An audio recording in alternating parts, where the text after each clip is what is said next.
Ngizwe mfethu njengamanje ngiyomnyisa ukhehlelezi nabangani bakhe ngale nto yokuqamba amanga athi akadubuleki. Uthini wena Macingwane? Ubanyise kabi yami. Ubanyise ngani yakwethu. Awungakhohle phela ungiphosela encane kodwa kapetrol incane kodwa ngisho kuthiwa into engakanani mfethu encane nje mfethu. Macingwane hayi no ngiyezwa mfethu.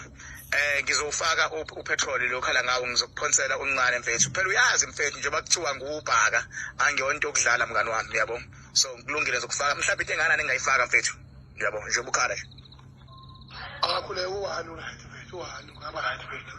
Ngizwe mfethu angibange ngisafaka ke le 1000 othe uyacela into engiyenzile Macingwane ngivele ngafaka u5000 ngicela ucheck bese ubuyela kumina manje.